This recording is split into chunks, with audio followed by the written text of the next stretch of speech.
تو ہم اس دو راہ پہ کھڑے ہیں، یہ راستہ بھی ہمارے سامنے ہے، انا ہدینا السبیلا اما شاکرا و اما کفورا، کفران کا راستہ بھی، شکران کا راستہ بھی، خیر کا راستہ بھی، شر کا راستہ بھی، اور ہم یہاں کھڑے اور ہمیں مکمل اختیار دیا گیا ہے۔ ان آنکھوں سے ہم شہوات اور جو ہے وہ تلذذ نفسانی حاصل کر سکتے ہیں، اور ان نگاہوں سے ہم قرآن کے حرف بھی پڑھ سکتے ہیں۔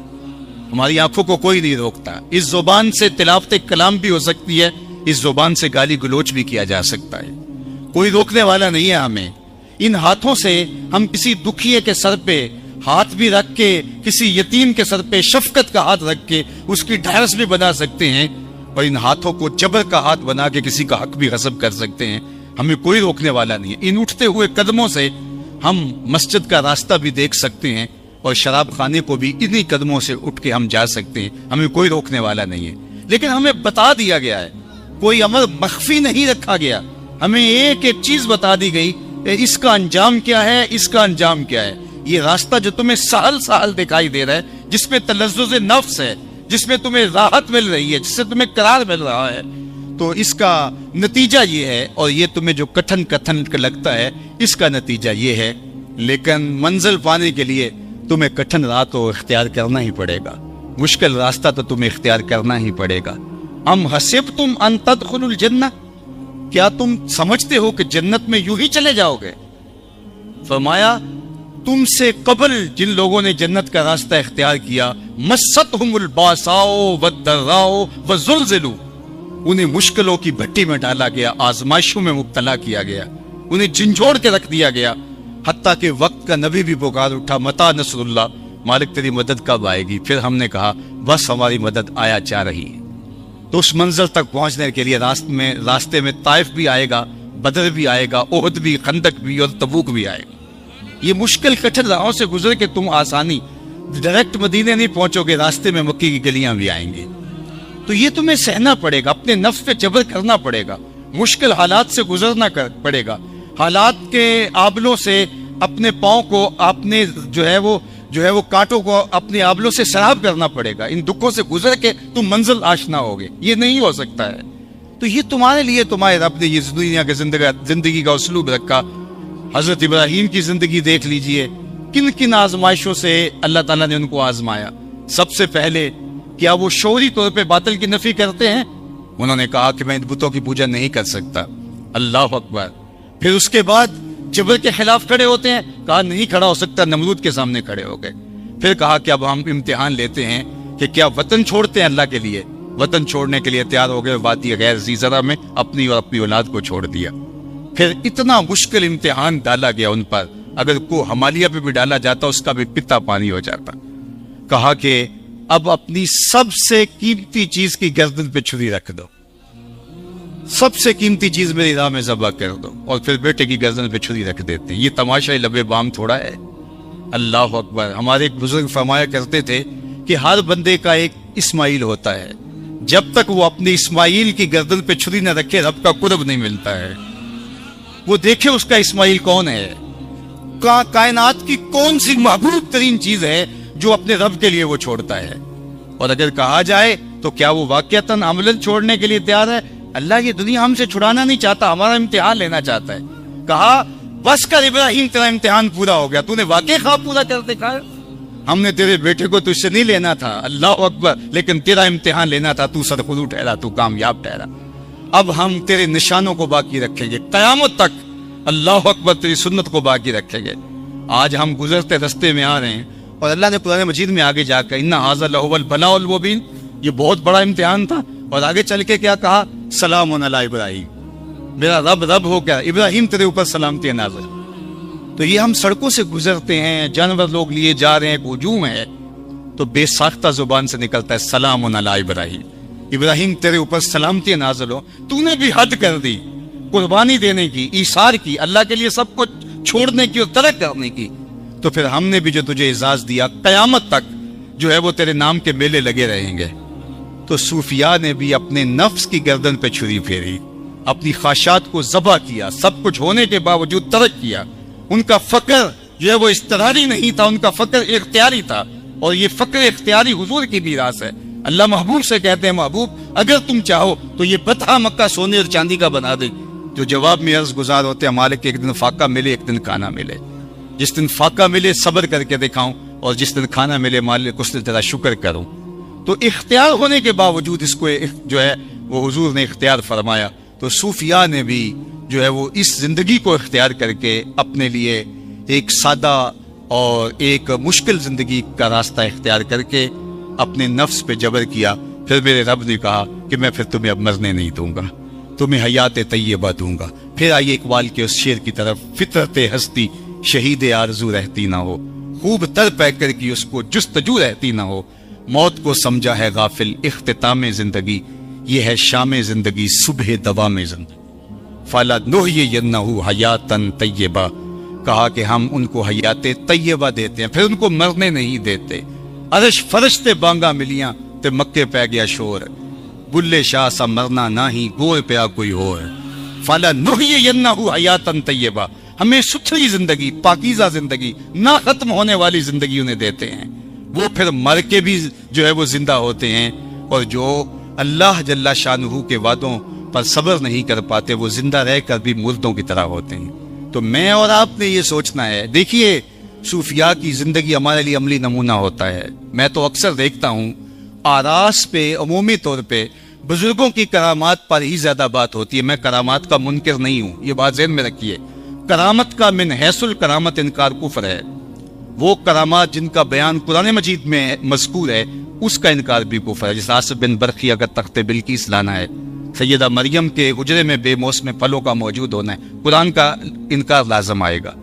اگر حدیث متواتر میں کسی کرامت کا ذکر ہو تو اس کا انکار بھی کفر ہوگا, لیکن وہ ہے نہیں. احادیث مشہورہ ہیں, احادیث احاد ہیں, ان کا انکار گمراہی ہے. اس طرح بزرگوں کی جو مسلمہ بزرگ ہیں ان کی کرامات کا انکار کرنا بھی محرومی ہے. تو کرامت کا انکار نہیں ہے, لیکن یہ بات ذہن میں رکھیے کرامت اللہ کے ولی کی عزت افزائی تو ہوتی ہے, لیکن ولی کی معرفت کرامت سے نہیں ہوتی. کیونکہ کرامت اور استدراج کے اندر فرق عام آدمی محسوس نہیں کر پاتا. یعنی کرامت ہر وہ خرق عادت عمل جو عادتاً نہ ہوتا ہو, وہ بغیر کسی سبب سے ہو تو اس کو قدرت الہی کہتے ہیں. اور وہ اعلان نبوت سے قبل نبی کے ہاتھ سے ظہور پذیر ہو جائے تو اسے ارہاس کہتے ہیں. اعلان نبوت کے بعد ہو تو معجزہ کہتے ہیں. اور وہی اگر امتی کے ہاتھوں سے, ولی کے ہاتھوں سے ہو تو وہ کرامت کہلاتی ہے. اور کسی صالح کے ہاتھوں سے ہو تو معونت, اور اگر کسی فاسق و فاجر کے ہاتھوں سے ہو تو اسے استدراج کہتے ہیں. تو استدراج اور کرامت اس کو سمجھنا یہ عام آدمی کا بس ہے ہی نہیں. حضرت شیخ علی الخواص فرماتے ہیں, حضرت داتا گنج بخش علی حجویری کشف المعجوب میں لکھتے ہیں کہ حضرت شیخ علی الخواص کہتے ہیں میں جنگل میں جا رہا تھا تو ایک شخص میرے پاس آیا, کہنے لگا آپ علی الخواص ہیں؟ میں نے کہا جی. اس نے کہا میں آپ کے ساتھ سفر کرنا چاہتا ہوں, تو میں بہت دور سے آیا ہوں اور میں عیسائی ہوں, نصرانی ہوں, اور میں نے آپ کی شہرت سنی.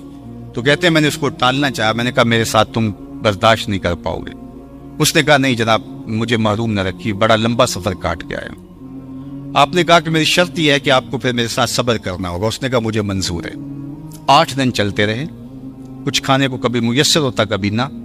ایک دن اس کے ہاتھ پاؤں کانپنے لگے. اس نے کہا علی الخواص آپ اللہ کے بندے ہیں, تو آپ اللہ سے میرے لیے کچھ اور اپنے لیے کچھ طلب کیجیے, اب بھوک برداشت نہیں ہو رہی.